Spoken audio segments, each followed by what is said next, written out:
Vira o bagulho aí. Puxa, professor, o senhor está de óculos escuros, o senhor está... por que eu estou assim? Porque para fazer a prova de inglês, eu não quero que você se sinta cego com as coisas, eu quero que você enxergue, eu quero que você tire os óculos e você enxergue mais. Então veja o que acontece. De agora em diante eu vou começar a mostrar para vocês, hoje eu vou começar a mostrar para vocês o que não fazer na prova, que é o que eu estou fazendo. Eu falei para vocês que nas primeiras 2 horas eu iria mostrar um pouco de paciência aí, porque eu acredito, eu penso, eu tenho certeza de que a conscientização do que você vai enfrentar já é uma grande preparação, uma grande arma para você fazer o quê? Para você saber como enfrentar seu inimigo. Então vamos lá então. Senhores, sem muitas delongas, agora você vai aprender o que não fazer. O que não fazer. Senhores, eu vou contra algumas coisas, alguns dogmas de que professores de inglês falam, voltando a frisar que eles estão orientando de forma correta. O problema é que, não sabendo como é que funciona a alma da prova de concurso público, as pessoas podem se equivocar e te orientar de forma errada. E confesso que eu já cheguei a fazer isso no começo, lá nos anos 90, algum lugar no passado, onde eu pedia para fazer dessa forma. E aí eu percebi o seguinte, que ao pedir para as pessoas fazerem de uma determinada maneira a prova, elas perdiam tempo. E ao perder tempo, eu fazia essas pessoas talvez não passarem na prova. Então veja o que acontece. Repara uma coisa só aqui. O que não fazer? Não, lê comigo aí. Paulo, lê comigo. Não ler listas de verbos de cursos preparatórios para vestibulares. Por que não? Porque lista de verbos para concurso vestibular, para cursos preparatórios para vestibular, vão trazer verbos to drink, to eat, to love, vão trazer só os verbos irregulares. Senhores, fazendo um pouco do jabá aqui, esse livro aqui, esse livro aqui tem 910 verbos, no finalzinho dele, 910 verbos que eu retirei de provas de concurso. Então veja o que acontece. Se você chegou neste momento de maturação, de maturidade da sua vida, e você não sabe o que é to drink, to swim, to eat, to sleep, me desculpa a minha franqueza, ou como diz um amigo meu, desculpa a minha franquia, se mata, porque não pode acontecer isso. O senhor está sendo grosso comigo. Nossa senhora, porque na verdade o nível das pessoas que está fazendo concurso público de 20 anos para cá subiu muito, e eu considero inglês como um termômetro para as pessoas que estão fazendo isso. Como eu falei para vocês, de forma geral, quem tem um bom idioma estrangeiro, né, como segunda língua, tem um certo nível cultural. Não que pessoas que não falem não tenham um certo nível cultural, não é isso que eu quero dizer, mas as empresas, isso eu vi uma vez um consultor de empresa falar na televisão, que as empresas pedem inglês para saber se a pessoa tem disciplina, se a pessoa tem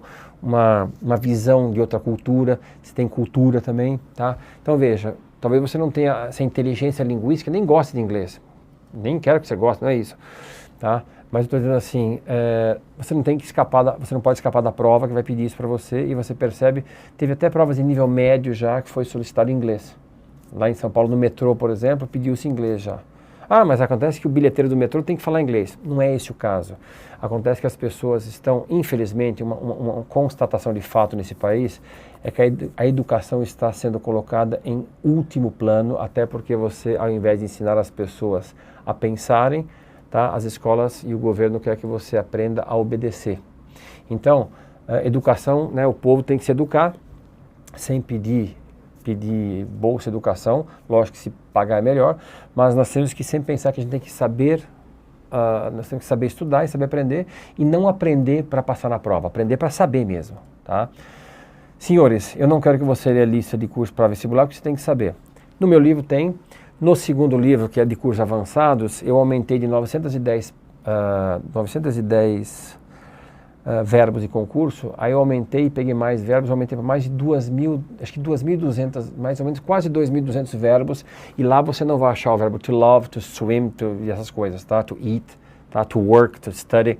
Você vai ter verbos que são estranhos. Por quê? Se você ficar em listas de cursos para vestibular, ou listas de verbos irregulares de dicionários, de outras apostilas em inglês, você vai estar jogando o seu tempo fora, porque você vai ter 10, 15% que talvez caia. Use uma lista de verbos voltada para concurso público, e modéstia à parte, a minha está bem feita. Não ler lista de falsos cognatos como se for... não, tem um erro aqui, vamos corrigir aqui. Espera aí, vamos voltar aqui, tem um erro aqui que eu apaguei, sair daqui. Como, ninguém me falou que estava errado. E agora eu tenho que, pera um pouquinho só, vamos aqui, caps lock, tá? Como se fosse a coisa mais importante. Veja bem, não ler lista de falsos cognatos como se fosse a coisa mais importante. Vamos errar aqui. Não ler lista como se fossem. Professor, o seu português é uma desgraça, né? Mais ou menos, né? Eu, na verdade, não vi que estava errado isso aqui. Agora estou corrigindo, tá? Então, mais um problema aqui. Bom, não ler lista de verbos de falsos cognatos como se fosse a coisa mais importante. Falta o importante aqui da sua vida.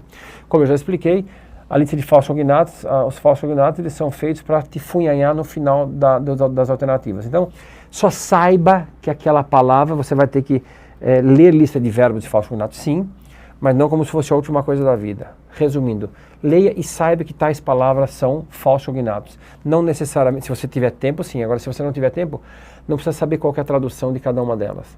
Voltando a frisar, eu estou zipando o teu número de horas de estudo para inglês. Então, faça o seguinte, leia a lista de falsos cognatos. Se você não conseguir memorizá-las, pelo menos saiba que aquela palavra é falso cognato. Se ela aparecer numa alternativa, chuta que é macumba, que não é a resposta correta. E pelo amor de Deus, não ler livros de gramática. Quando eu falo não ler livros de gramática, eu estou dizendo para você não pegar livros de gramática que tem por aí, voltados para isso, porque lá eles vão dar a gramática completa, com regras, exceções e exceções às exceções.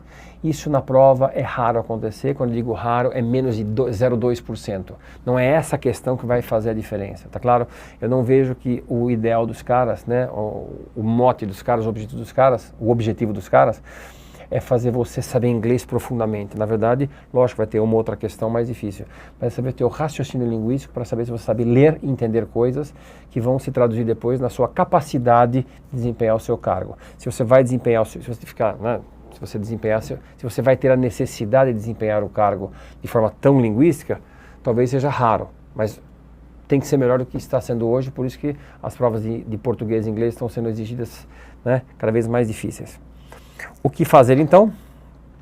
Com o Paulo e o professor Roberto, enchendo o saco isso, professor. Aí sim, prof, é nós, tá? Faça isso.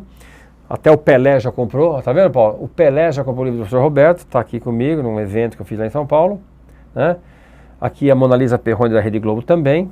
Estamos aqui nos estúdios da Globo, né? A gente é global, pode ver que eu estava mais fofo nessa época, né?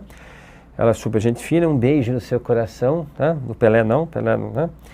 Tira do trauma. E agora eu vou fazer o que agora com vocês? Nessa aula eu vou pedir para vocês fazerem o quê? Eu vou pedir para vocês, para quem não sabe muito bem inglês, tirar alguns traumas, porque os professores de inglês pedem para você ler assim mais ou menos por cima, ver a ideia do texto, volta a frisar, você não está fazendo uma leitura de lazer, mas sim tentando resolver a sua vida. Então vamos lá. Lendas e mitos, uma coisa muito rápida. Tem gente que acha que tem o quê? Olha que tecnologia, hein? Olha que tecnologia. Tem gente que acha que tem o quê? Um arco-íris, um pote no final do arco-íris, que existe duende. Tem gente que acha que existe discos voadores, eu particularmente sou um deles. Tem gente que acredita em fantasma. E tem gente que, aos olhos do brasileiro, olha que foto bonita, aos olhos do brasileiro, acha que inglês é de trás para frente. Senhores, inglês não é de trás para frente, existem 4 exceções que eu nem vou colocar aqui, para não confundir. O que eu quero que você faça é o seguinte: traduza na mesma sequência que estiver sendo lido. Não faz o que o professor de inglês pede para você dar uma olhada e pegar a ideia da coisa. Você pode até pegar a ideia, mas o cara, o cara que vai fazer a banca, ele vai fazer o quê? Ele vai tentar te pegar de calça curta e vai te sacanear com isso. Então, traduza na mesma sequência, quando der errado, inverte. Vamos ver alguns exemplos. Eu queria, antes de mais nada, explicar a diferença de pedagogia com andragogia, que inclusive no site, quando eu peço para vocês entrarem no inhouseidiomas.com.br, institucional, depois pegar metodologia, eu explico o que é andragogia. Rapidamente, por que eu peço para você comparar com o português, diferentemente do que as pessoas falam por aí? Em 90% das vezes, se você traduzir na mesma sequência e traduzir as palavras, você vai entender, vai ser a mesma coisa. Os outros 10% talvez não sejam. Você não está fazendo uma prova para ser tradutor público. Você não está fazendo uma prova para ser tradutor público, onde a sua tradução vai ter fé pública e aquela coisa toda. Você tem que entender textos, e essa recomendação eu faço nas empresas que eu dou aula, ensinar as pessoas a ler inglês e falar inglês como língua franca. Existe uma lenda por aí que diz que tem inglês americano e inglês britânico. Existe uma coisa chamada língua franca, que é a língua como segundo idioma, para você não precisar pensar que nem americano, nem pensar como inglês, né, inglês britânico, porque você não vai falar né? Você não vai falar... Você vai falar de inglês. Se você quiser aprender inglês britânico americano, você mora lá. Agora, no seu dia a dia, você não vai ficar falando muita gíria. Nenhum americano aprende português para falar gíria. Agora, o que seria pedagogia e andragogia? Pedagogia, pediatria e pedofilia começam com o mesmo radical. Pedofilia, todos nós sabemos o que é, uma coisa abominável. Pediatria é médico de criança e pedagogia começa com PED, é a arte e a ciência de ensinar e orientar crianças e adolescentes. Porque o processo de aprendizado do adolescente e da criança é diferente do processo de aprendizado do adulto. A criança aprende porque mandam. O professor falou, está falado. O adulto, ele questiona. Então, andragogia é a arte e a ciência de ensinar adultos. E eu quero que você pense o seguinte, nós adultos, diferentemente de crianças, nós aprendemos de uma forma como? A criança, hoje com o advento da internet, está mudando isso, mas geralmente ela não questiona muito. O professor falou, está falado. O adulto, como é que funciona o processo de aprendizado do adulto? E eu agora presta atenção no que eu estou falando, eu vou falar para você o quê? Eu vou te dar um bálsamo agora. O teu professor de inglês pede para você não comparar com o português, mas você pensar em inglês. Que ele está correto, só que eu quero ver ele fazer você pensar em inglês. Então o que acontece? Ele pede para você não traduzir. Só que quando você pede para o aluno não traduzir, ele faz justamente o quê? Traduz. Você já fez curso de inglês, Paulo? Já fez curso de inglês? Não, mas quando você lê uma frase em inglês, alguma coisa, você traduz, não traduz? Traduz, não tem jeito. Nós, seres humanos, a andragogia diz o seguinte, que o ser humano adulto, ele aprende através de comparação, que é o teu caso, que é o meu caso. Então, quando você está lendo o idioma, você automaticamente, o seu processo natural é comparar com o português, perfeito? Então, você vai fazer o quê? Você vai chegar e você vai comparar com o português, e o que não der para comparar, você vai ter que pensar em inglês. Então, quando eu peço para você traduzir o texto que eu pedi na aula anterior, escreva o texto e traduza, faça esse método para você ter ideia do texto. Você não está sendo questionado na prova da ESAF se vocês têm um inglês perfeito. Ele quer saber se você é malandro, é ou não é? Então vamos com malandragem. Traduza na mesma sequência, quando der errado, inverte. Vamos ver aqui. No livro eu coloquei aqui uma tabela, onde aqui em cima,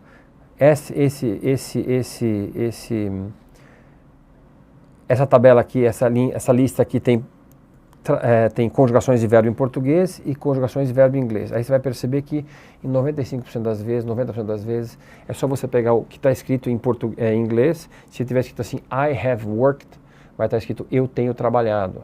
I am studying, eu estou estudando. I will be studying, eu estarei estudando. Não me ligue hoje à noite que eu estarei dormindo. I will be sleeping. Então, você vai perceber que a conjugação de verbos em inglês e português é a mesma coisa. Lembrando que essa aula, provavelmente um pedaço da outra também, eu vou abordar o quê? Para as pessoas que estão com um certo trauma de inglês. Caso você não tenha nenhum tipo de restrição orçamentária, volta a frisar, pega esse livro aqui, que aqui tem muito exercício voltado para concurso. Repara nesse exemplo aqui. I have been working here since 1993. Eu tenho estado trabalhando aqui desde 1983.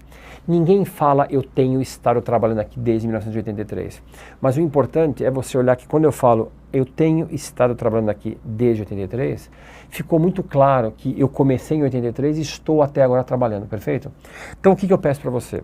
Mesmo que fique uma tradução porca, uma tradução horrível, o que importa para mim não é a estética da tradução na tua prova de concurso. Meu objetivo, o seu objetivo é entender o que está sendo escrito aqui. Então, voltando aqui nesse slide aqui, ó, você vai perceber que tem o quê? Que tem 32 formas de verbo, das quais das 32 formas de verbo, você tem 31, presta atenção, de 32, 31, que se você traduzir ao pé da letra, fica igualzinho, ou, que são 6, fica uma tradução porca desse jeito aqui, eu falo brincando com meus amigos palmeirenses, bem-vindos à primeira divisão, fica uma tradução meio palmeirense, não fiquem bravos comigo, uma tradução porca, talvez até uma tradução corintiana, gambá, tá? Mas o importante é que essa tradução você entendeu o que está escrito, que é isso que precisa na prova. Se você ficar lendo gramática, aquela coisa toda, você vai se enroscar. Então, traduza na mesma sequência, se der uma tradução meio porca dessa, você entendeu? Manda a bala para frente, soca o pau e vamos que vamos. Perfeito? Então ficou uma tradução esteticamente ruim, porém, é o que eu falei, desculpa, errei aqui, porém você entendeu o que está escrito, o que interessa é o que está escrito, o que você entendeu. Então, voltando aqui, olha só a tecnologia, sujeito, verbo mais complemento, quando der errado você inverte. Mais exemplos. Some regulations are administered by the Department of Labor. Então, algumas regulamentações são administradas pelo Departamento do Trabalho, que eu traduzi como o Ministério do Trabalho. O professor está na mesma sequência. Só uma coisa. Este pelo, que é by the, eu sempre me enrosco. Fazendo enquetes em aulas de concurso, eu percebi que o que enrosca mais as pessoas não são as palavras, são essas bobeirinhas aqui. Então veja, em português, quando você fala de mais o, é do. Quando você fala de mais a, é da. Quando você fala por mais o, é pelo. Quando você fala por mais a, é pela. E assim por diante. Em mais aquele é naquele. Nós aglutinamos e fazemos uma outra palavra. O americano não faz isso, ele faz que nem o espanhol, que ele pega a preposição e o artigo e separam, tá? Se você quiser falar no país em português, no é em mais o, no país. Em inglês seria in the country, em mais o, no e country, país. Em português, en el país, em espanhol, en el país, pelo menos acho que é isso, não sei. Mas eu sei que uma vez eu conversei com um professor de espanhol e ele me falou que também tinha essa separação. Então, não fique desesperado com isso, né? Estou mostrando para você que é para você juntar os dois. The success of the business depends on the economic scenario. The success of the business depends on the economic scenario. O sucesso do negócio depende do cenário econômico. Opa, pera um pouquinho, aqui tem já uma inversão. The success, o sucesso. Depois você tem isso aqui, ó. Só é uma coisa, não é. Então, o of the é de mais o. E o on the é de mais o também. Por que as duas são diferentes? Porque o verbo depend, deixa eu botar a caneta aqui. O verbo depend, ele exige a preposição on. Em português você fala depende de, eles falam depend on. Mas por quê? Porque Deus quis, tá? Porque Deus quis e Deus quer, a gente faz. Ou seja, aqui você está vendo o que, na verdade? Também é aglutinação. Perfeito isso? Aqui, por exemplo, tem uma inversão, você está vendo? Tem uma inversão aqui, economic scenario. Por quê? Porque a palavra economic é um adjetivo, então o adjetivo em inglês sempre vem antes do substantivo. Na prova, no seu estudo, eu quero que você leia, né? O sucesso do negócio depende do econômico cenário. Putz, ficou ruim, né? Econômico cenário, cenário econômico. Pronto, e manda bala. Tá claro isso? É isso que eu quero que você faça, para você que está com trauma de inglês. Mais exemplo aqui. Companies in Brazil export important products to countries in Africa and Europe. Companies in Brazil export important products to countries in Africa and Europe. E agora voltando a uma coisa que eu acabei esquecendo na segunda aula. Olha só. Não, peraí. Empresas no Brasil exportam importantes produtos. Você poderia traduzir também como produtos importantes. Então, empresas no Brasil exportam importantes produtos para países na África e Europa. Tá claro isso? Então, para você, meu amigo, minha amiga que não gosta muito de inglês e não está muito confiante no seu inglês. Novo slide. Vamos lá, novo slide preto. Não era para ser preto, mas tudo bem, já foi. Senhores, agora caneta de novo. Os textos, pessoal, o exercício, eu vou deixar tudo em slide branco com fundo,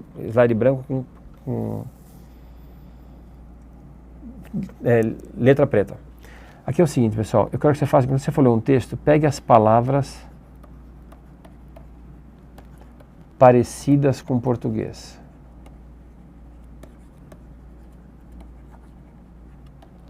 Por que eu quero as palavras parecidas com português? Porque 99% das palavras parecidas com português são aquilo que parecem. Tá claro? Então, você vai olhar o texto. Puxa, como é que eu vou ver o texto? Porque a gente costuma só olhar aquilo que não sabe. Testa para saber se aquele texto está muito difícil quando você for estudar. As palavras parecidas com português são 99% das vezes o que parecem. Depois você vai pegar palavras não parecidas com português.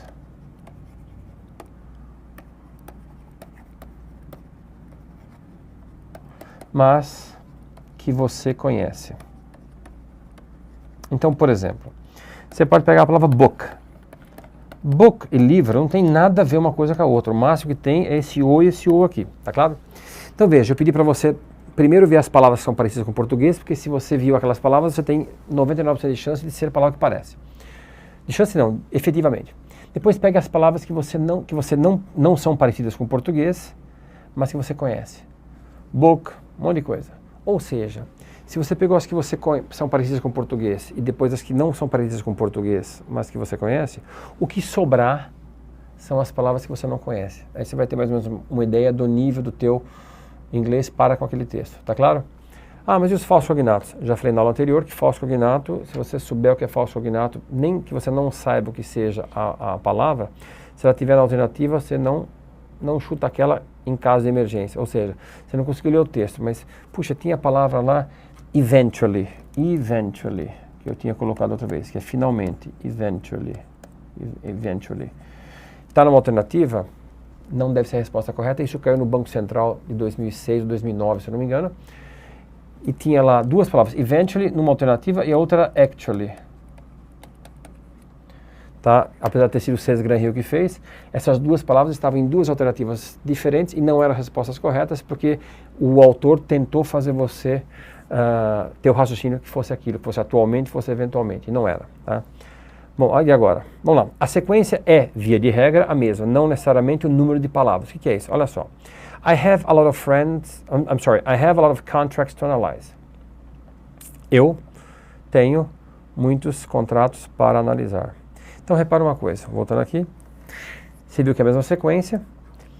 Aqui, a lot of tem 3 palavras, e aqui a palavra muitos é uma só em português. O que eu quero é que você memorize e guarde a sua palavra. A lot of quer dizer muitos. Na verdade, uma dica gramatical. A lot of quer dizer muitos, muitas, muito ou muita. Como assim, professor? Quando você faz o seu curso de inglês, o teu professor começa a falar sobre o quê? Sobre contáveis e não contáveis, coisa que você pode contar, coisa que você não pode contar. Aí ele te ensina many e much, much e many. Para a prova da ESAF, a gente não precisa disso. E se você for fazer seu curso de conversação, se você não sabe se você vai usar much or many, para quem não lembra, vou botar aqui much para coisas não contáveis e many para coisas contáveis, que é uma zona na cabeça da gente. Dica, usa sempre a lot of, que você vai sempre ser entendido e vai sempre acertar. Fechado? Próximo, vamos lá. Professor Roberto, mais um exemplo. Olha a tecnologia dos slides do professor Roberto. Olha que foto bacana. Tá bom, here we go again. Bob studies English in order to get a job. Então, olha o que está escrito aqui. Bob estuda inglês a fim de arranjar um emprego. Então, repara uma coisa, senhores. Bob estuda, eu quero que você pense que o in order, ou talvez in order to, seja o quê? A fim de. Tá claro? Já começando a dar o vocabulário, in order to é a mesma coisa que so as to. Guarda aí. So as to é a mesma coisa que in order to, quer dizer, a fim de, com o intuito de. Isso não cai em prova, mas despenca em prova, principalmente nas alternativas. Então eu quero mostrar para você o seguinte. Apesar de ter 3, deixa eu apagar aqui. Apesar de ter 3 palavras aqui, e aqui também tem 3, né? E aqui, por exemplo, esse arranjar, tem aqui o to get. Você podia comparar, você podia considerar o to ou não. Mesmo tem uma palavrinha a mais aqui, veja na mesma sequência, você vai ter bons resultados com relação a você se sentir mais confortável na hora de fazer a tradução. Talvez nem você consiga ter tempo para traduzir tudo, mas pelo menos você está sabendo o que está rolando. Senhores, esse are aqui em português é infinitivo. Em 95% das vezes, esse to faz essa função, tá claro? Tanto é que se você pegar uma lista de verbos, você vai perceber que todos os verbos, vamos pegar aqui o verbo to love, to love. To love, loved, loved. Tá? Só para você ter uma ideia, como é que você lê uma lista de verbos? Amar, amou, amado. Se eu tivesse escrito aqui to drink, que é um verbo irregular, por que verbo irregular? Deixa eu terminar aqui que eu não consigo fazer 2 coisas ao mesmo tempo. Drunk. Repara que o love termina com ed. Verbo regular. Drink, drank, drunk não termina com ed. Drink, drank, drunk. Né? Drink, drank, drunk. Quando termina com ed são verbos regulares. Quando não termina, ou seja, só Deus sabe como termina, são verbos irregulares. Você vai traduzir da mesma forma. Beber, bebeu, bebido. Amar, amou, amado. Se eu tivesse colocado o verbo comer, seria comer, comeu, comido, estudar, estudou, estudado e assim por diante. Esse to, por enquanto, você vai perceber que ele está sempre nos verbos. Ele, por enquanto, ele faz o quê? Ele faz, às vezes, do infinitivo do verbo em português. Tem outras funções, mas, por enquanto, guarde essa no seu coração aí, tá claro? Agora, vamos ver outra coisa aqui. Volto a frisar, sujeito, verbo mais complemento, tá? Aí, mais uma dica e orientações, aí sim, prof, né? Deixa eu ver aqui no meu, isso, beleza? Texto 1, esse texto 1 eu vou fazer na próxima aula, vamos parar por aqui, eu tenho crédito, né? Já estourei outra aula. Esse texto 1 é o único texto que eu não fiz em slide branco, o resto eu faço, porque eu queria que você visse fica melhor fazer assim do que fazendo slide branco. Depois os slides vão ficar em branco para você poder imprimir e gastar menos tinta, tá claro? Vamos parar por aqui, mais um beijo no seu coração, aqui tá uma bombinha da paz e a gente se vê daqui a pouco na aula 4. Abraço!